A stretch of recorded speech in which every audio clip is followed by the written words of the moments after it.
Hi everybody, welcome to the Suburban Garage Workshop. Today we're going to talk about dust collection. I know, there's been a billion dust collection videos out there, so why is mine different? Well, I'm going to talk about dust collection from the perspective of the home garage. What you need, what you don't need. You know, can I get by with a shop vac? Can I get by, do I need a full dust collector? I'm going to try to cover all that today. I'm also going to tell you what works, what doesn't work. I've kind of got a little different perspective than most people on this, so stick with me and let's see where we go. Thanks everybody. To get started, I want to talk about the original cordless dust collection system. It's inexpensive and it doesn't use any power. You used it, your grandfather used it, your father used it. It's the bench brush and it still works. And in some cases, it's still probably the most effective tool to use for that kind of a job. And I still use it every day. Followed closely behind that, a broom. Still useful to get into all the nooks and crannies and get underneath things. And it's still handy. Still use it. And so it's the starting point of all dust collection, the broom. Sometimes there's no great way of collecting dust at the tool. While this tool actually has a dust port, it is not effective at all. And so I don't use it because it doesn't work. But you can see the cloud of dust that a jigsaw, throws, especially under the cut, just basically throws it into the room. And this is why you still need things like dust brushes and brooms. Next, we move on to our basic shop vac. And these work great. I mean, everyone has one typically, and you can suck dust off of anything. You can hook these up to tools with various adapters, and they work great. So we graduated to a shop vac. We're not using our broom and we're not using our little brush anymore. And the shop vac works great. I mean, guys have been using it in the garage for 30, 40 years or however long shop vacs have been around. They work great. There's one problem with shop vacs, especially with woodworking, is the fine dust that's in a shop vac. Not only does the filter not filter all of it, so it kind of pumps it back into the air, unless you have a HEPA filter. But the problem is that filter that's in here, and this is the shop vac I've had for many, many years, that shop vac, that filter gets clogged very, very quickly. And as it gets clogged, the performance goes down on it. So we're no longer sucking as much as we possibly can. As this filter clogs, the CFM this thing is capable of starts to drop off. So we need some way of filtering out all that big stuff ahead of time. Okay, so what can we do to fix the issue of this filter clogging so quickly? Well, the next option is to get add a second stage to this. And these come in different forms. This is a dust stopper from Home Depot. They cost about 30 bucks or so. You buy an orange bucket for a few bucks and you basically have essentially what's called a thin baffle, or kind of like a trash can separator setup. You can do a Cyclone setup. They're virtually the same. They work a little bit differently, but then the Cyclone may be a little bit more efficient. They work the same way. You're spinning the large particles, and the large particles get dropped into the bottom of the bucket. Therefore, only the thin stuff makes it into the filter or into the vacuum, which then doesn't clog the filter as quick as the big stuff does. So they work really well. No matter what you add, anytime you add anything to the system, you're dropping cubic feet a minute. So that's the amount of air this vacuum is able to pull through the lines. So anytime you add more hose, anytime you add, some kind of a second stage, whether that be a Cyclone or a dust stop or anything of that nature, you're dropping CFM. It's just, there's no way around it. But a shop vac is a high static pressure, and you're pulling it through a 2-inch line, and you're not trying to run an entire garage on it. You're running it usually to one tool. So for that purpose, it works really well, and it still services the tool equally as well. So this is great. The annoying thing about this is every time you move this shop vac or nudge it out of the way because it's on wheels, this thing tips over really easy. So what I did is I built this cart for it. Now I've had this for several years. I built this a long time ago when I realized that tipping problem didn't last very long for me. Within about 2 months I had built this. And you could search online. I'm not sure where I saw this. There were plans for building the basic shape of this cart. And once I saw that, I basically just built my own visually based on what those plans look like. One of the things I've done is I've added a switch. So I could turn it on here from the top. So that works out great. I'm not fumbling with the switch underneath when I want to turn it on and off. So this was, and I've used this for years, as I said. I still use it. I can roll it out anywhere in the shop I need it. I roll it out to the driveway when I'm vacuuming out the cars. It works great. I take it inside when I have projects inside.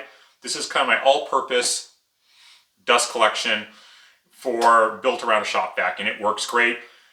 So what I've done is I've pushed my shop vac over here with the dust topper on it, and it's now connected to this PVC piping. I can just disconnect it anytime I want and move it around anywhere I want, so it's not a big deal. But this now has allowed me to bring dust collection to all these tools without having to constantly move that shop vac around, and it's great. For these tools, it's perfect. These tools do not put out a high volume of chips or high volume of dust that this thing cannot capture, and it works wonderfully. I've got blast gates on every tool, so every tool can be turned on and off, and therefore all the suction I can possibly get is going right to that tool, and it works great. It goes through the actual dust deputy, separates out the dust and the chips. It works perfectly. And this vacuum did okay with my miter saw. I have it wired into my miter saw. It did okay. It did okay with my DeWalt table saw. It did okay. It could not handle my planer. I recently got that planer, and I bought a big dust collection system before I bought that planer, knowing this would happen. But I tried it, and it will clog this filter up extremely quickly. It actually clogs up the bucket really quickly with the volume of chips. It actually clogs the lines. So I needed to upgrade, and so let's look at that next stage in evolution. Okay, we're at the next stage on our dust collection journey. So what I have here is the Harbor Freight dust collector. And this applies to any of the dust collectors that are in that 1 to 2 horsepower range. The Harbor Freight one, it's the one everyone always ends up getting to start with. And it works great. I have no complaints about this. This thing is pretty much in its stock configuration. The only change I added to it is I added this dust right hose. This thing is night and day difference as far as dust collection over the shop vac with these larger tools. It moves a higher CFM. It's a lower static pressure, but it moves a higher CFM of material, which is able to extract that material from these pieces of equipment a lot easier. This dust right hose, why did I go with that versus piping? This dust right hose allows me to move this from tool to tool. These tools do not live here. I put them away when I'm done with them. We park a car here in the garage, as a lot of people who work out of their garage do. So these tools have no permanent home. If they had a permanent home, then yeah, maybe I would want to run 4 or 5 inch PVC line or ducting over to those tools and have them in a fixed location. I don't do that, and I don't think most people working out of their garage do that. So this dust right hose, that was the right solution for me. It allows me to quickly connect it to any tool I want and then put it away. So when I'm done with it, I can simply disconnect it from my tool, and then I just hang it over this bar, and I just put a piece of foam here on top to keep it from eating into the hose, and it stays nice and tucked away. Now the next question people ask me, well, why don't you have a Cyclone Separator on this? And it's easy. I'll tell you the reason I don't have a Cyclone Separator on this. CFM. While Cyclone Separators do a great job of separating big pieces from little pieces, you do that by sacrificing CFM. You're sacrificing the sucking pressure. And this isn't just my opinion, this is absolute fact.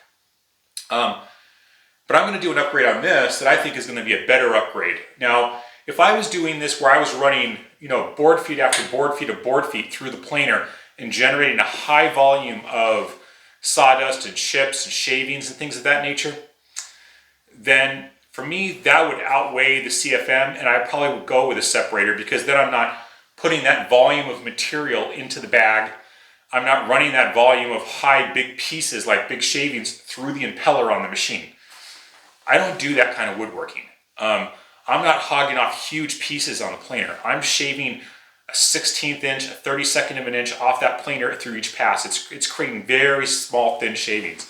I'm not running really thick pieces through.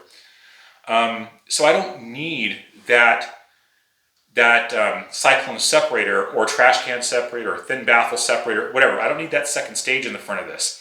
I'd rather have higher CFM to extract the material away from the tool than I care about separation. That just means more material ends up in the bag. That also means more dust ends up in the filter bag. So we're going to talk about that a little bit later and what I'm going to do to solve that. But in its base configuration, this thing is awesome. It works great. What it doesn't work with is smaller tools. And that's why you need a combo of solutions. There are times where you need the big dust collector where you're pulling lots of chips and lots of sawdust off a table saw, off a planer, or any other big tool. If you've got a jointer or something of that nature, you need that CFM to extract all that material. There are times where you're running smaller tools like a hand sander or a little, some other small tool that's got a dust port on it. In that case, the Shopback will outperform this dust collector. It's different. You're not dealing with such a high volume of material. The ports on those things are very small. And if you start restricting this thing down to that size, this doesn't work that well at all, and you put a lot of strain on the motor. It's better in that case to use the Shopback. There are times where you need to clean something up off the floor, and it might have, you might have staples in there, you might have nails in there, you might have God knows what in there. And you don't want to be sucking that up into your dust collector. One, you don't want to run that through the impeller, especially if you're sucking up fasteners like nails or something, and damage the impeller or create a spark that's then going to smolder in your bag and possibly start a fire. So you don't want to do that. In that case, you know what? The old broom and dustpan is the best solution. So my point is, sometimes it takes a combination of devices.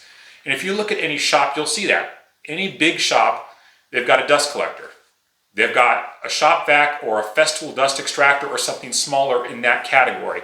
And guess what? They still have bench brushes and they still have brooms around.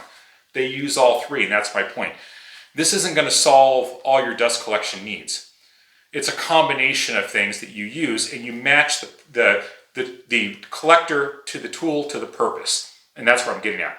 But let's add a little bit more to this, and I want to show you the difference that this tool made on my miter saw and some of the things I did to my miter saw that I think you might find is interesting. Here I'm cutting a board on the miter saw with the Shopback connected to the default dust port.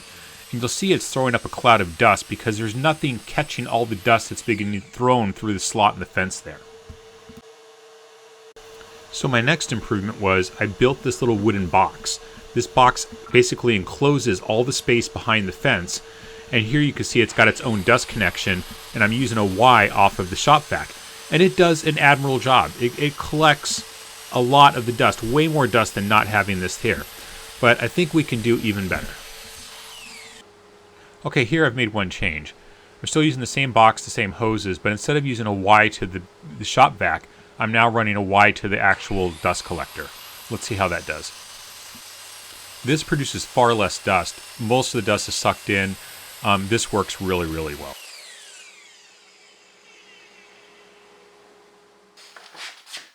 So how are we going to upgrade this dust collector to make it improve the CFM and at the same time improve the level of filtering it has? Well, the solution to that is in this box. Let's unbox it and let's see what we got here.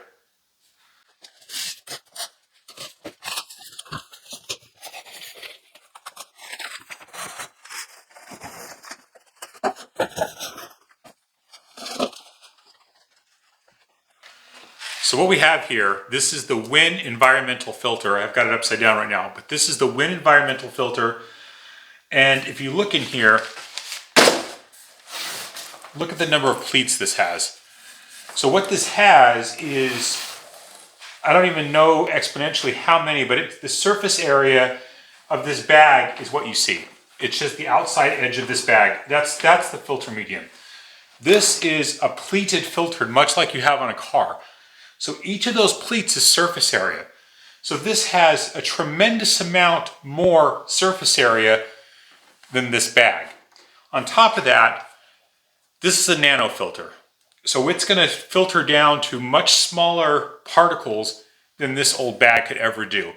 Even if you bought one of the better bags that filters down to, whatever the different ratings, MERV 13, MERV 15, etc., that bag's still going to clog up quickly because it only has so many pores in the bag for that amount of surface area of material. This has, tenfold, I don't know the exact number, but probably tenfold the amount of surface area of this bag. And so they can go much smaller pores in here, so you're getting better filtering and better airflow. So let me go ahead and get this installed. So I ran across a little bit of an issue. These are the mounting instructions for the Wynn environmental filter in the hardware kit. And I'm missing parts. There should be 4 screws in here and 4 brackets that attach to this, and those parts are not there. So yeah. So we might have to circle back on this. Since I can't show you the air filter upgrade, I wanted to show you a comparison of the CFM of air movement of me dropping basically a quart of mixed chips and dust into the 4-inch hose going to the Harbor Freight, and the same amount of chips and dust being dropped in front of the shop vac to get a comparison of how much airflow, the difference in airflow or CFM between the two.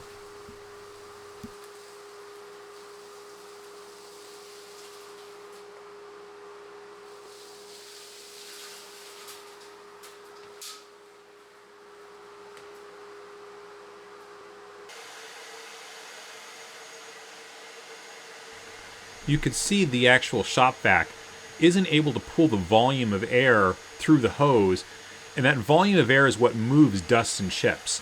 Now, it has no problem sucking up that material if I pick it up and put it right on the stack, but it won't pull that material from a distance unless it's enclosed in something like the hose. And that's the huge difference between a dust collector and a shop vac. Well, I hope you found this interesting.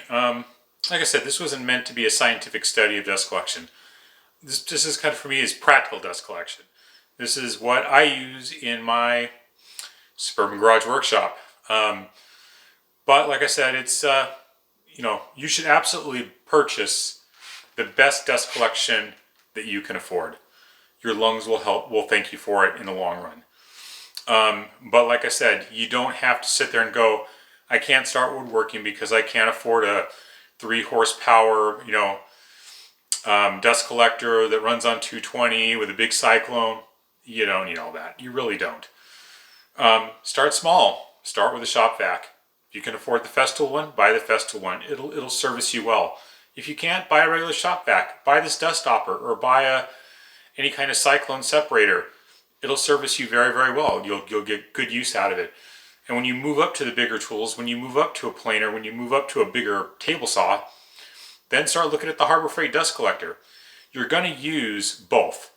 One doesn't replace the other. They both have their purposes. And at the end of the day, no matter what you do, you're still going to be using that dust brush wherever I left it. But anyway, thanks for watching. When I get those replacement parts in from Wynn, I'll do a little video, follow-up video that shows me installing that Wynn filter on the Harbor Freight dust collector. I was hoping to get that as part of this video, but I guess I should open up the box sooner and check to make sure all the parts were there before I started scheduling this video. Anyway, if you like what you see, give me a like. If you haven't subscribed, please do so. Ring that bell button that you'll be notified. Thanks everybody, I appreciate it. Take care. Get out in the garage and build something. Bye.